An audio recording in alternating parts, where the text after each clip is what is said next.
ಅರೆ ಮೇಡಮ್, ನೀವ್ ಈ ಸ್ಕೂಲ್ ಹೊಸಬ್ರಾ? ಹಾ ನಾನು ಹೊಸ ಟೀಚರ್. ಹೌದು, ನಿಮ್ ಹೆಸರೇನು? ನನ್ನ ಹೆಸರು ಪುಷ್ಪ. ಮತ್ತೆ ನಿನ್ನ ಹೆಸರು? ಅರೆ ಮೇಡಮ್, ನನ್ನ ಹೆಸರು ಕೇಳಕ್ ಹೋಗ್ಬೇಡಿ, ತುಂಬಾ ಅಜೀಬಾಗಿದೆ. ಅಜೀಬಾ ಅಂತ ಹೆಸರೇನೋ ನಿಂದು? ಅದು ನನ್ನ ಹೆಸರು ಐ ಲವ್ ಯು ಅಂತ ಮೇಡಮ್. I love you? ಇದೆಂತ ವಿಚಿತ್ರ ಹೆಸರು.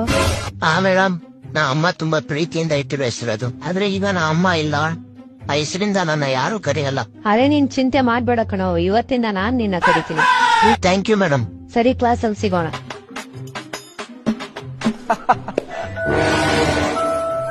ಅರೆ ಮಚ್ಚ, ಆ ಮೇಡಮ್ ಎಷ್ಟ್ ಸ್ಮಾರ್ಟ್ ಆಗಿದಾರೆ ನೋಡು. ಲೋ ಮಚ್ಚ, ನನ್ ಗರ್ಲ್ ಫ್ರೆಂಡ್ ಅವರು. ಡೆಂಗು ಅಂದ್ರೆ ಲಾಲ್ ಬಗ್ಗೆ ನಂದಂತ ಬೋಳಿ ಮಗ. ಕನ್ನಡಿಲಿ ಹೋಗಿ ಮುಖ ನೋಡ್ಕೊಂಡಿದ್ದು. ನಂಗ್ ಗೊತ್ತಿತ್ತು ಮಕ್ಳ ನೀವು ನಂಬಲ್ಲ ಅಂತ, ಈಗಲೇ ಪ್ರೂವ್ ಮಾಡ್ತೀರಿ ನೋಡಿ. Hi madam. Hi, I love you. ನೋಡಿದ್ಯಾ, ಹಗರವಾಗಿ ತಗೊಳ್ತೀರಿ ನನ್